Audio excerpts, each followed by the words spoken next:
Vaticano partilha fotos do Papa Francisco na urna. O desejo de ter um funeral simples foi manifestado em testamento. O Presidente da República também recebe audiência de líderes parlamentares e provedores de justiça em África. Angola, boa tarde. A informação sobre o que acontece no país e no resto do mundo, agora no Hoje Notícias.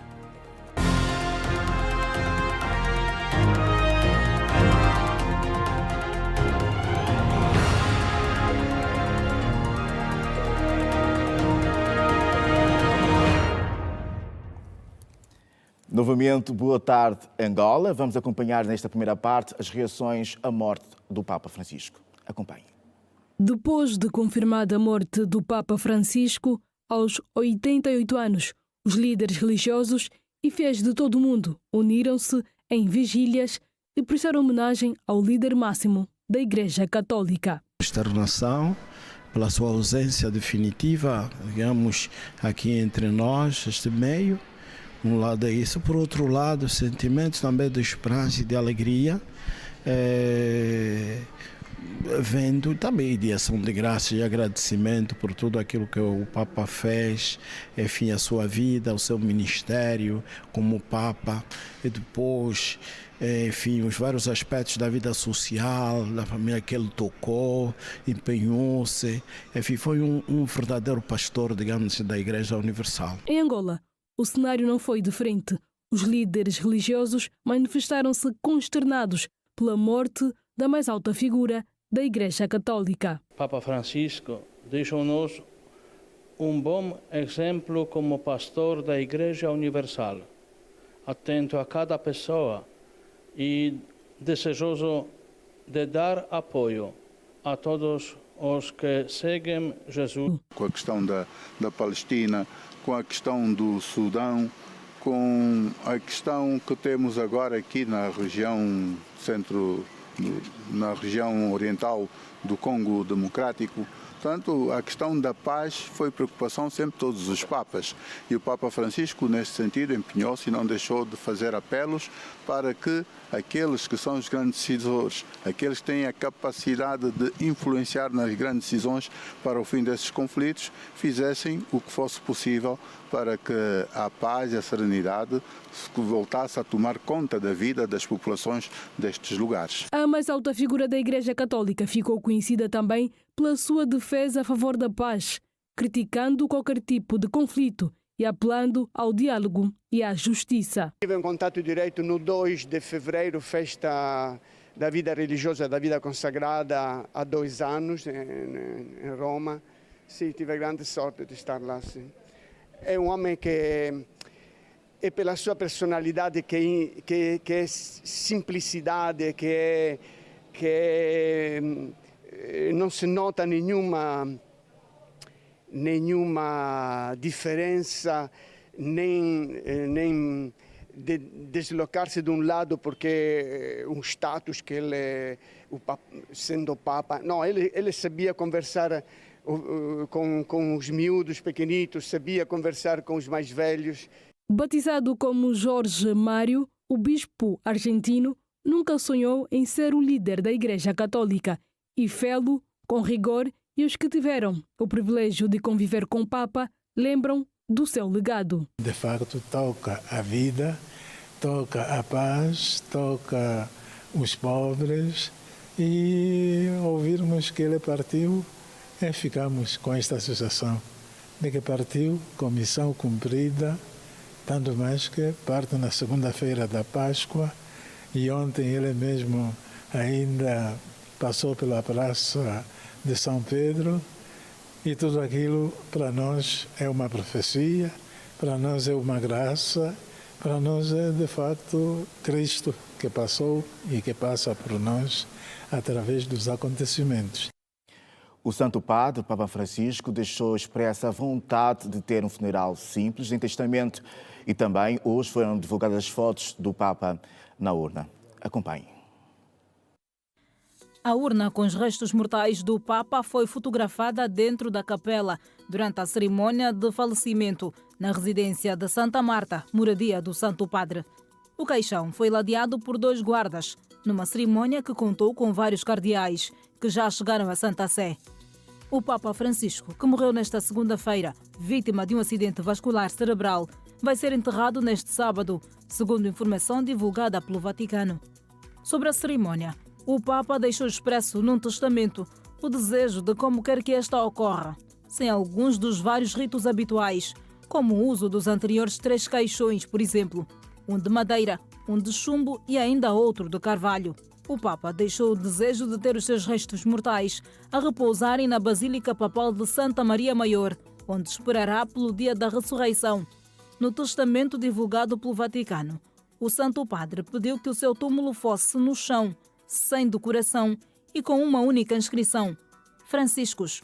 Jorge Mário Bergoglio também deixou recomendações sobre os gastos com o seu funeral, escrevendo: as despesas para a preparação da minha sepultura serão cobertas pela soma do benfeitor que providenciei, a ser transferida para a Basílica Papal de Santa Maria Maior e para a qual dei instruções apropriadas ao arcebispo Rolandas Macricas, comissário extraordinário do cabido da Basílica. Ainda sobre as reações à morte do Papa Francisco e também para comentar os próximos passos, temos em estudo a da Madre Emília Bumbo, que vem conversar um pouco connosco em torno desta perda da Igreja Católica e também do mundo. A Madre Emiliana Bumbo, mais uma vez, boa tarde, bem-vinda. Muito boa tarde telespectadores da TV Girassol. Agora o Vaticano partilhou as fotos do Papa Francisco, já na urna. Isso tem sido o ritual normal nesse tipo de situações? Sim, o Papa morre. Até a confirmação da morte pela equipa médica e pelo Camerlendo, ele mantém-se no sítio onde está. E depois, tudo confirmado, por isso ficou confirmado ontem às 20, e só às 20 horas ele foi para a urna, depois de tudo confirmado e comunicada a confirmação da morte verdadeiramente do Papa Francisco. Antes disso, não vai. E quem comunica, faz essas comunicações, é o cardeal, o homem chamado Camerlendo, que é ele que agora detém todas as informações, que publica as informações, que leva o mundo a todo o cenário que vai acontecer até ao funeral do Papa e, inclusive, até a convocação do conclave. Madre, falou-me em confirmação da morte, mas que procedimento é feito para se confirmar a morte de um padre? Em termos médicos, foi confirmado pelos médicos, mas em termos religiosos, como é que é feita essa confirmação de morte? Em termos religiosos, a confirmação da morte de um papa, de um bispo, não é comunicado pelas redes sociais. É alguém que detém esse poder, essa responsabilidade de pôr todo mundo, toda a igreja, digamos, ao corrente do que na verdade está a passar. E o que passou, portanto, inclusive esse tem que esperar a confirmação real pela equipa médica. Por isso vimos que foram dois médicos chamados, não é? Chamados, aqueles que acompanharam o Papa e que confirmaram, deram então um boletim médico da morte do Papa. E só a partir daí, lembre-se, quando foi comunicada a doença do Papa Francisco e foi para o Hospital Gemelli, as redes sociais, muitos já vaticinaram a morte do Papa. E então não se pode fazer isso, porque a confirmação tem que nos vir daquele que é o nível da Igreja. E neste caso, ao nível da Igreja Universal, tem este dever, este poder para pôr toda a Igreja ao conhecimento do real que está a passar com a vida ou com a morte do Papa. Madre, e em Angola já estão a ser preparadas homenagens ao Papa Francisco? De uma forma oficial, por enquanto não, mas temos orientações ao nível de toda a Igreja de que se devem erguer orações nas igrejas, os fiéis devem rezar, fazer celebrações em todas as missas ao nível do mundo, incluindo Angola. Em todas as missas faz-se naquela parte dos mortos, faz-se a lembrança do Papa Francisco, rezar pela sua alma. Estamos na sede vacante, por isso, quando chega aquele momento dentro da missa, chama-se o prefácio, em que se reza pelo Papa, pelos bispos, já não se menciona o Papa, porque ele não existe. Então faz-se a menção do bispo diocesano e não do Papa. Aquela parte portanto, reserva-se a Igreja Universal, mas não se nomeia o Papa. Portanto, é esta fase em que estamos, se levam orações, louvores. O Papa morre depois de ter convocado o sínodo, depois de ter organizado o jubileu dos 2000 anos e 25, que é do nascimento do Filho de Deus. Uma altura muito simbólica para a Igreja Católica. E ele, quando convoca este jubileu, proclama este jubileu, ele faz como o slogan, o lema do jubileu: Peregrinos da Esperança. Madre, como católica, como vai se lembrar do Papa Francisco? De muitas formas. Papa Francisco foi um homem que trouxe à luz muita coisa que estava escondida, como, por exemplo, a questão dos pobres, que é o ser próprio da Igreja. Francisco, já a partir do nome que ele adotou, Francisco de Assis, que era o homem dos pobres, optou pela pobreza radical. Francisco de Assis, quando ele sente o chamamento, era um jovem das algazarras, de barulhos, como o Papa até desafiou os jovens agora nas jornadas a dizer façam barulho, não é? Francisco de Assis era isto, era o homem das festas. Mas também do desporto. Também. Mas Francisco de Assis, de cujo nome ele assume, era o homem das festas, o homem das corridas, o homem de... Mas depois, quando é tocado por Cristo, estava a caminho de ir a combater. Não é? Ia combater porque era um homem muito procurado e alistava-se na guerra para ir combater.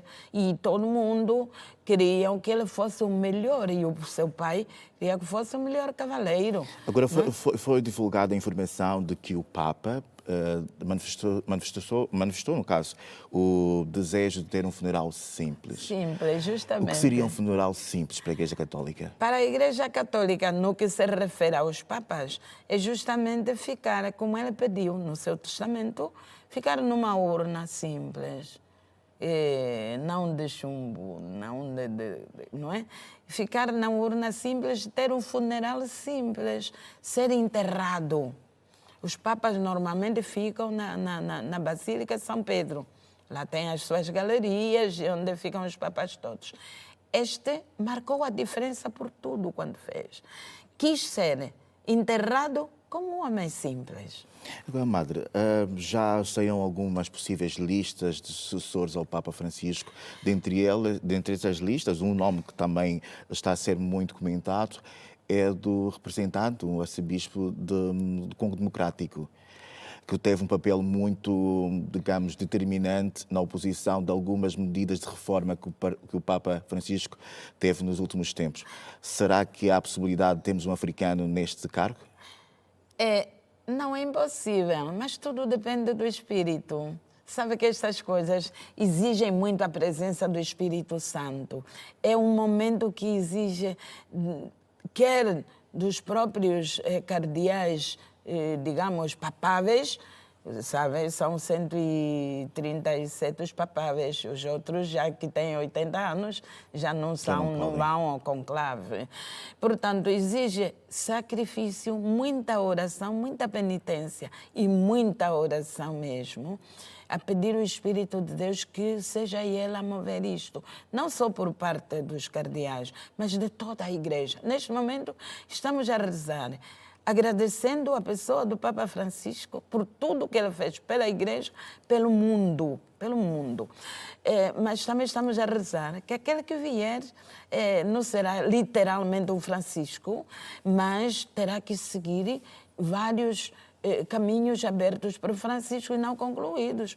E, portanto, a nossa oração é implorar permanente e constantemente o Espírito de Deus, que seja Ele a atuar no meio disto tudo. Madre, muito obrigado por suas palavras hoje. Um abraço à Igreja Católica por essa perda imensurável. Muito obrigada. E mantendo-nos na esperança. Obrigado. Obrigada. Vamos agora acompanhar as reações dos líderes mundiais à morte de Papa Francisco. De toda a parte chegam mensagens de condolências e homenagens ao Papa Francisco, o líder que a Igreja Católica foi buscar ao fim do mundo, nas suas próprias palavras. Pelo mundo, as mensagens são coletivas e individuais. Da Argentina, terra natal do Santo Padre, veio a mensagem de Javier Milei, presidente do país, que lembrou e destacou o Papa pela sua luta incansável para proteger a vida desde a concepção. A Igreja Ortodoxa Copta do Egito lamentou a morte de Francisco, dizendo que ele foi um verdadeiro exemplo de humildade cristã. Na região de Goma, na RDC, fiéis reuniram-se em oração pela alma do Papa.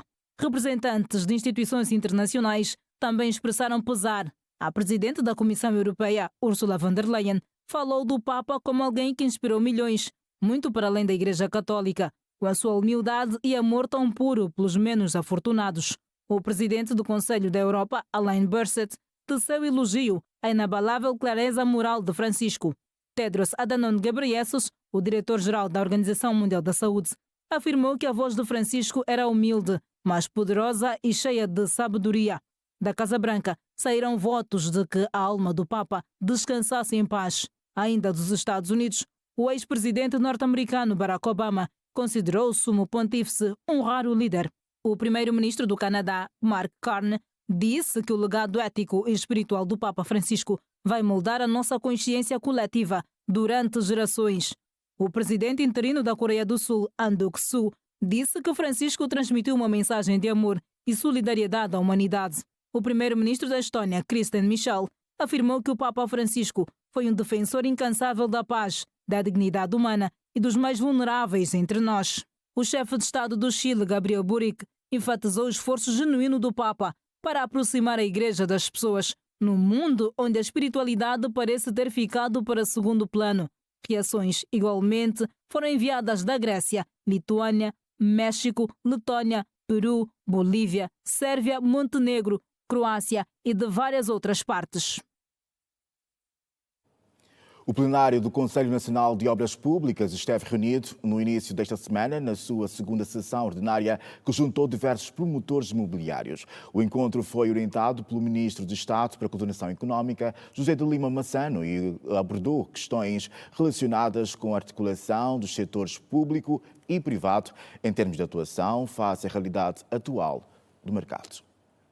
Tomar contacto com os reais problemas e constrangimentos do setor imobiliário, principalmente em questões relacionadas com a legalização de terrenos, a invasão de terras, a articulação do privado com o público, quanto às infraestruturas, foram os principais objetivos da plenária do Conselho Nacional de Obras Públicas. A cerimónia foi orientada pelo Ministro de Estado para a Coordenação Económica, José de Lima Massano. A parte mais importante que eu vejo hoje, a questão da invasão de propriedade, que isso afeta muito as promotoras, porque eu estou desde 2019 lutando com as invasões e cada mês surge uma nova invasão, e a invasão não é simplesmente um grupo qualquer, é um grupo organizado, tá certo? As nossas propriedades todas têm muro, têm guardas, seguranças, têm construções iniciadas, mesmo assim eles invadem e vão brigar. E tem todo um apoio de uma estrutura local das autoridades locais que ajuda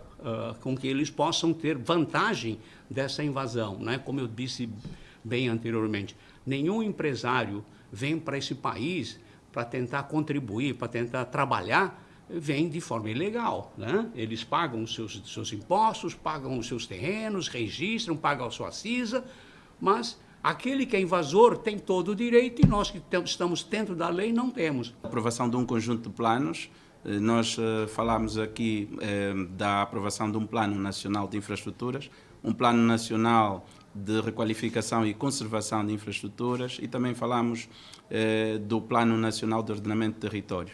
Nós estamos preocupados com o ordenamento do território porque é com base no ordenamento do território que todas as outras, quer políticas habitacionais e quer quaisquer outras decisões serão tomadas e fruto disso nós trazemos esta preocupação e também sugestões. Depois do encontro, o secretário executivo do Conselho Nacional das Obras Públicas disse que ouviram todas as preocupações e constrangimentos e vão trabalhar durante 30 dias para produzir informação suficiente e dar as respostas necessárias. Levantou-se e ouviu-se aquilo que são os grandes problemas e constrangimentos do setor imobiliário, principalmente em questões relacionadas com a legalização de terrenos, invasão de terrenos, a articulação do privado com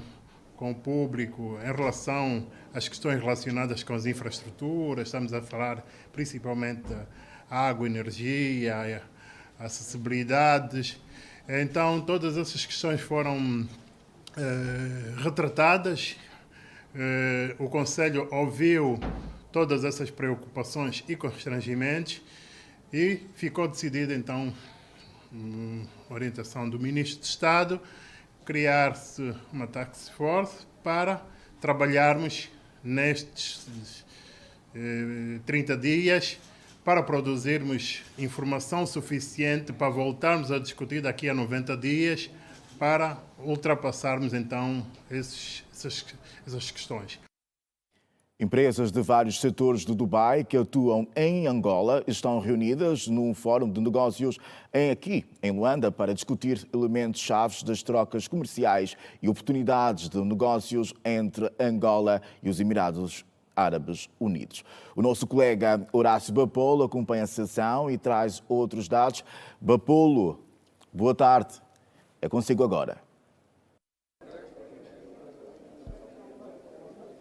Viva, muito boa tarde. Respondemos a partir de uma das unidades hoteleiras aqui na Baixa de Luanda, onde acontece um encontro de empresas, responsáveis de empresas dos Emirados Árabes Unidos e também de Angola. Aqui na Câmara de Comércio do Dubai e Angola estão reunidas para discutir então as diversas oportunidades de negócio que o país oferece. Este encontro foi aberto pelo presidente da Câmara de Comércio do Dubai, Mahdi Ali, que avançou que as trocas comerciais passaram de 2,1 bilhões de dólares. Mas eu estou aqui com o presidente da Câmara de Comércio e Indústria de Angola, Vicente Soares. Doutor, muito boa tarde. Qual é o objetivo deste encontro? Vicente Soares, presidente da Câmara de Comércio e Indústria de Angola. Qual é o objetivo deste encontro? É um fórum de negócio que está a ser levado a cabo pela Câmara de Comércio e Indústria de Dubai, a Câmara de Comércio e Indústria de Angola e a IPEX. Como sabe, o objetivo das câmaras é aproximar empresas para fazerem negócio. No caso vertente, nós temos trabalhado com a Câmara do Comércio de Dubai e com a IPEX para a realização do encontro que permitisse a aproximação da classe empresarial dos dois países. Como tem acompanhado ao longo dos tempos, a nossa relação com o Dubai tem se resumido mais na importação de eletrodomésticos e outros bens produzidos, mas com o processo de diversificação da economia, o nosso interesse é que os empresários de Dubai possam investir também em Angola nos setores prioritários que foram aqui identificados pela IPEX E é este o objetivo. Este encontro vai permitir que empresários angolanos e do Dubai possam hoje aqui interagir e encontrar possibilidade de descoberta de oportunidade de negócio e, eventualmente, parcerias entre empresários dos dois países. Como é que andam as trocas comerciais? Não temos exatamente o número, portanto, o número que veio é reduzido, mas o número de empresas angolanas que vieram aqui, como podem ver, é bastante grande. O que demonstra que há um interesse muito grande dos angolanos em trabalhar com os empresários do Dubai. Já foram identificadas as áreas para a possível cooperação? Sim, as áreas, como disse, são as áreas prioritárias. Quais são essas áreas prioritárias? Os homens de Dubai, nomeadamente a agricultura, a energia, as tecnologias da informação.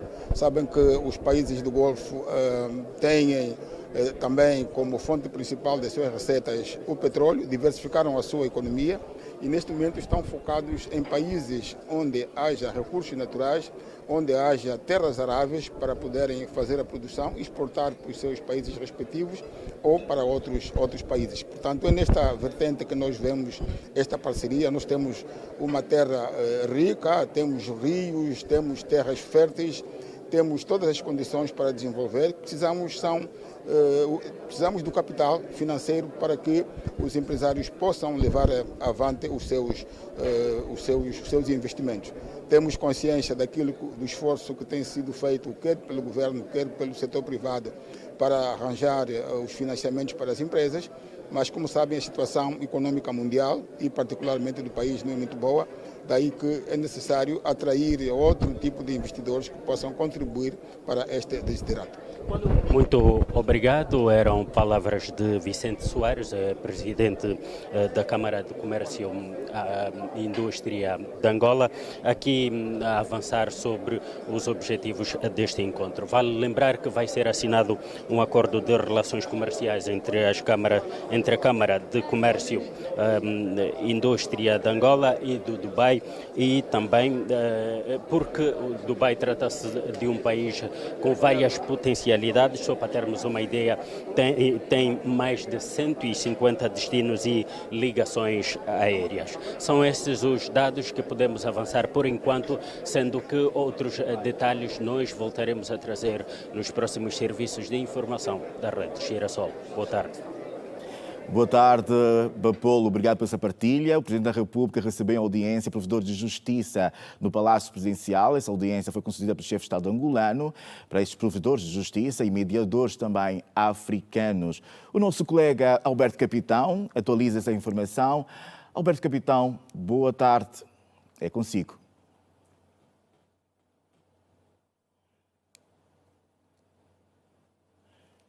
Estamos nas imagens agora a acompanhar o pronunciamento da Provedora de Justiça, Flor Bela Araújo. A sua atenção, por favor. 24 deste mês de abril. Esta reunião do Comitê Executivo vai tratar de vários assuntos relacionados com a organização da Associação dos Produtores e Mediadores da África, nomeadamente as questões internas, onde vamos analisar os relatórios de atividades do ano de 2023, o relatório financeiro, o relatório de atividades da ORC, que é o Centro de Pesquisas e Científico, que é um órgão que dá as formações, os relatórios dos coordenadores regionais, porque a Associação dos Produtores tem coordenadores de regiões, os relatórios relacionados com as finanças, relatório financeiro. Também vamos analisar um memorando de entendimento que a Associação dos Produtores e Mediadores da África tem com a Universidade de KwaZulu-Natal, que é uma das universidades que realiza com Angola a maior parte das conferências e webinars que se realizam mensalmente. Também vamos analisar a proposta de alteração do Estatuto da Associação dos Produtores e Mediadores, tendo em conta que este Estatuto já está bastante ultrapassado, é dos anos de 90. E também vamos preparar as condições para a realização da próxima Assembleia dos Produtores e Mediadores da África, tendo em conta que Angola, quando assumiu a presidência da Associação dos Produtores e Mediadores, assumiu no Ruanda, portanto, em novembro, e que agora Angola vai realizar a conferência em dezembro deste ano, para podermos então fazer alteração de estatutos e outras questões, uma vez que somente a conferência vai permitir com que se faça a alteração de estatutos. Também para renovarmos a questão da situação dos produtores de justiça da África serem observadores da União Africana, uma vez que tem esse estatuto, e no âmbito da presidência do produtor de justiças e mediadores da África, e porque Sua Excelência, o Presidente da República e titular do Poder Executivo, neste momento assume também a presidência da União Africana, então viemos colocar algumas questões relacionadas, portanto, com os provedores e mediadores da África. Senhora Provedora, que avaliação é que faz do trabalho de Angola na liderança desta organização nestes meses e que grandes preocupações a organização tem estado a enfrentar? Não deveria ser eu a fazer essa análise, mas segundo a secretária-geral da OMA, a doutora Carolina Soconi, diz que já em 2012, 2013, quando Angola assumiu a presidência da Associação dos Produtores e Mediadores, conseguiu dar um impacto a nível da associação. Ela foi decaindo e desde 2023, que Angola voltou a assumir a presidência, nós conseguimos reunir por via online regularmente. Já reunimos também na África do Sul, o ano passado, via presencial. Reunimos no Botsuana. Angola fez a abertura da exposição de produtores da África no Botsuana e temos feito bastantes formações. Como ainda há pouco tempo fizemos uma formação a nível dos produtores na Zâmbia. Angola também, na qualidade de presidente da Associação dos Produtores, assinou um acordo de cooperação com o Instituto Latino-Americano dos Produtores e Mediadores da África e segundo os produtores da África, eles acham que Angola está, de facto, a fazer com que esta associação continue, portanto, a alavancar, uma vez que, por causa do Covid e de outras questões, ela tinha decaído desde 2017. Muito obrigado. Palavras da Provedora de Justiça de Angola, doutora Florbela Araújo, a saída desta audiência com o Presidente da República, onde participaram também outros provedores do continente africano, provedores e mediadores de justiça do continente africano, que estiveram reunidos rapidamente com o Presidente da República nesta passagem que tem por Angola para assinalar os 20 anos da eleição do primeiro provedor de justiça de Angola. Nós vamos continuar a acompanhar esta jornada de trabalho aqui no Palácio da Cidade Alta. Boa tarde. Boa tarde a toda a equipa. Boa tarde, bom trabalho. Obrigado por essa partilha. Vamos ao primeiro intervalo da edição desta terça-feira. Até já.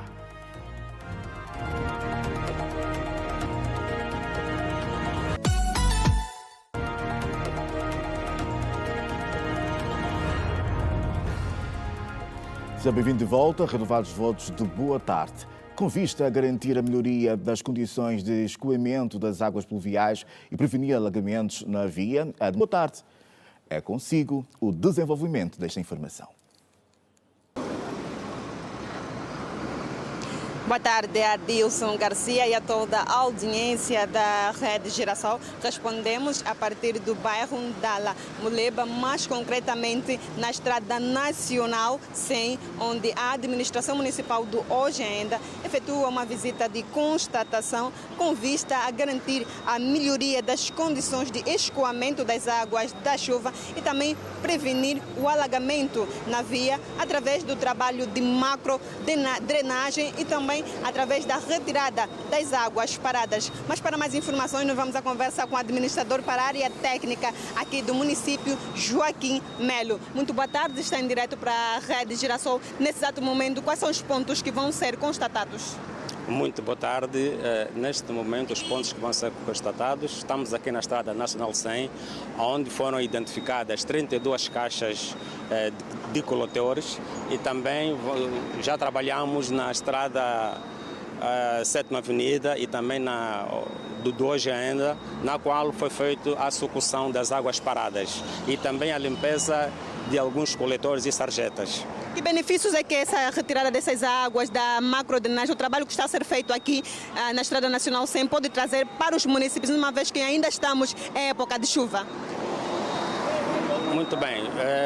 Quando chega a época chuvosa, aqui a nível da Estrada Nacional 100, aqui no bairro da La Muleba, normalmente tem tido um alagamento muito grande em que tem estreitado a via na sua circulação.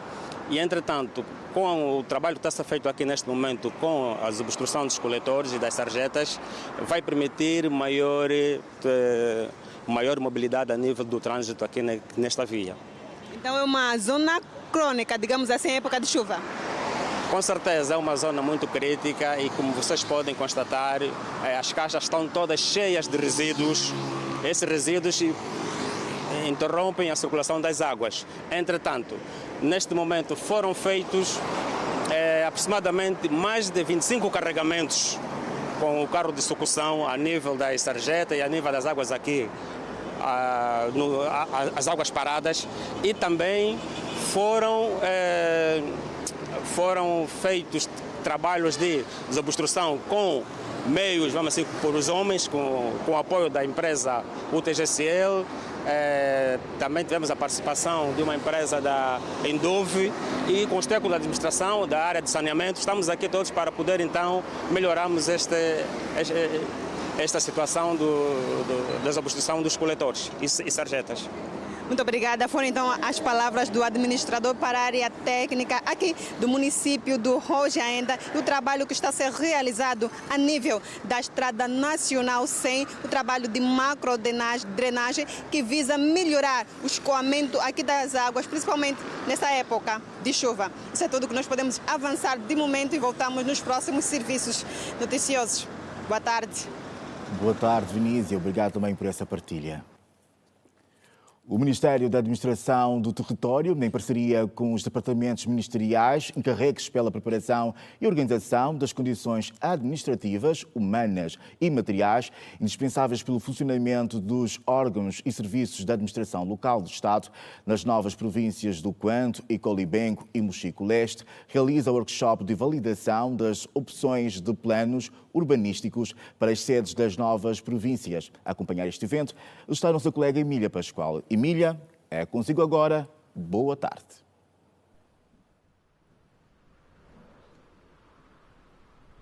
Boa tarde à vasta audiência da Rede Girassol. No âmbito da nova político-administrativa, está a ser debatida aqui em Luanda as novas opções urbanísticas para as novas sedes das novas províncias de Angola, nomeadamente estruturas de habitações, desenvolvimento sustentável e também social.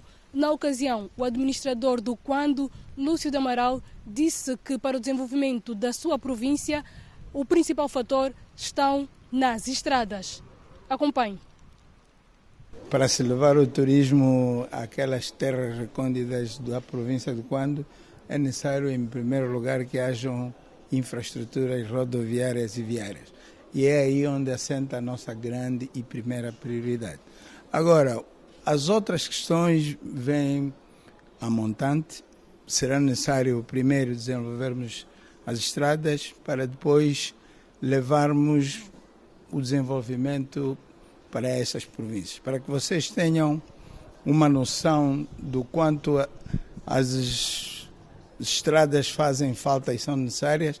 Por exemplo, do Cuito a Navala a Mavinga são 220 quilômetros e nós fazemos esse trajeto em 10, 12 horas de marcha. Portanto, saindo de Mavinga para o Rivungo, que é o município que fica na fronteira com a Zâmbia, e também são 213 quilômetros, fazemos o mesmo tempo.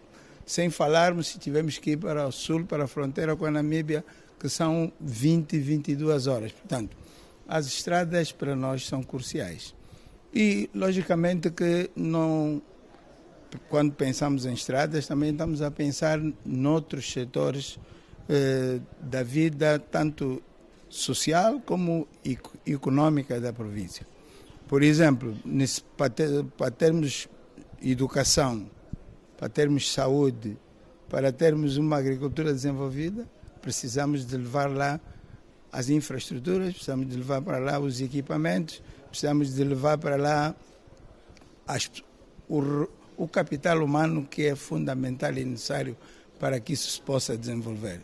Então, a nossa grande prioridade, conforme eu disse, é a estrada em primeiro lugar. Ouvíamos o governador do Quando, Lúcio de Amaral, que falava sobre o desenvolvimento, o futuro desenvolvimento da província que dirige o Quando. Neste momento, o ministro da Administração do Território, os administradores locais e também outras instituições estão reunidos à porta fechada para abordarem sobre a implementação dos serviços sociais nas novas províncias implementadas aqui no nosso país, com o propósito de dar vida a estas províncias, Quando, Icolibengo e Mochico Leste. Boa tarde. Boa tarde, Emília. Tomamos boa nota. Agora a página desportiva. A seleção feminina de futsal estreia-se hoje às 14 horas no CAN da modalidade, que acontece em Marrocos, diante da Guiné.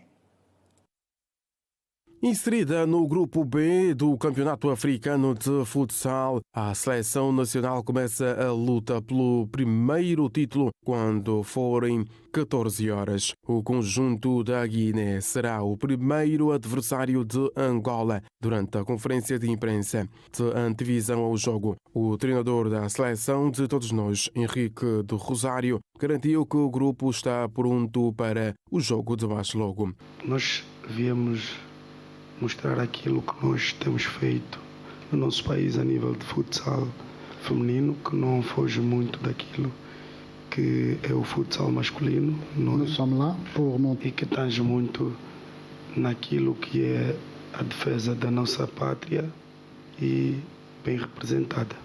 Por outro lado, a capitã da Seleção Nacional, Joyce de Rosário, avançou que as jogadoras estão unidas rumo à vitória. A nossa seleção está com um balneário muito bem organizado, está com pilares firmes e é um balneário amigável e familiar. Recordo que depois do jogo de estreia contra a Guiné, Angola defrontará o Egito no dia 24 de abril, quinta-feira, também às 14 horas.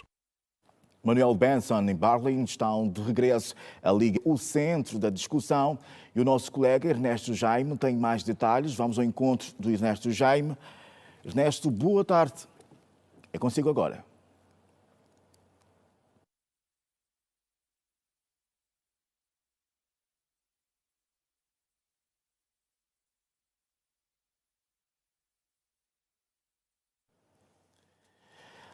Assim, voltaremos ao contacto com o nosso colega assim que as condições técnicas estiverem melhoradas. Vamos avançar. Foram divulgadas nesta segunda-feira as 9 empresas vencedoras da primeira edição do Prémio Nacional direcionado às micro, pequenas e médias empresas, numa iniciativa do Ministério da Indústria e Comércio em parceria com o INAPEM. Ao prémio concorrem 1.404 empresas distribuídas pelas 21 províncias do país. A criação do Prémio às Micro, Pequenas e Médias Empresas é uma iniciativa destinada a estimular e reconhecer o mérito empresarial destas empresas em Angola. Este reconhecimento está alinhado com as medidas de estímulo ao aumento da produção nacional, ao apoio no acesso ao financeiro e à melhoria do ambiente de negócio no país. Hoje foram conhecidas as 9 empresas vencedoras a este prémio. Das 25 empresas concorrentes na fase nacional, a Comissão de Avaliação apurou e declarou vencedoras da primeira edição 2025 do Prémio Nacional as seguintes micro, pequenas e médias empresas. Categoria microempresas. Primeiro lugar, Diomben Textil Limitada, localizada na província de Kwanza Sul. Segundo lugar, Quavi Qualidade de Vida Limitada, localizada na província da Huila. Terceiro lugar, Sociedade Agrícola Kuolola Limitada, localizada na província de Mochico Leste. Categoria Pequenas Empresas. Primeiro lugar, Holísticos Serviços Este e Consultoria Limitada, localizada na província de Luanda. Segundo lugar, Indo Agri Angola Limitada, localizada na província de Benguela. Terceiro lugar, MBT Limitada, localizada na província da Huila. Categoria Médias Empresas. Primeiro lugar, Jardins da Ioba Limitada, localizada na província da Huila. Segundo lugar, Soapro, Sociedade Anônima, localizada na província de Luanda. Terceiro lugar, Quimicoil Limitada, localizada na província de Luanda. As empresas vencedoras receberão apoio financeiro para os primeiros classificados de cada categoria, troféus para os primeiros e segundos classificados, bem como certificados com menções honrosas para os 3 classificados de cada categoria. O presidente do Conselho de Administração do INAPEM, Braulio Augusto, informou que a entrega dos prémios acontece já nesta quinta-feira. Os prémios serão entregues nesta quinta-feira, dia 24 de abril, em cerimónia pública, que todos poderemos então ter acesso por meio dos órgãos de comunicação social. Relativamente aos prémios, aqui destacar que, à luz do decreto presidencial, que aprova o prémio no caso, temos diferentes tipologias de prémios. Portanto, para os primeiros classificados, portanto, os primeiros de cada uma das 3 categorias, está previsto portanto, um valor monetário, não é? Portanto, para a melhor microempresa, um valor de até 5 milhões de kwanzas, para a melhor pequena empresa, um valor de 10 milhões de kwanza, e para a melhor média empresa, um valor de 15 milhões de kwanzas. Para além destes prémios, deste prémio monetário para os primeiros 3 classificados, temos naturalmente outros prémios, não é? Outras tipologias de prémios que estarão naturalmente, ou que serão transversais a todos os outros, as outras posições, no caso os segundos e terceiros. O prémio às micro, pequenas e médias empresas é um tributo simbólico e social às empresas que se tornaram motores de desenvolvimento econômico e inclusão social ao gerarem emprego, promoverem soluções criativas e elevarem o padrão dos bens e serviços produzidos em Angola. E assim estão contadas as principais notícias de Angola e do resto do mundo. Angola, boa tarde, fique bem. Até o nosso próximo encontro.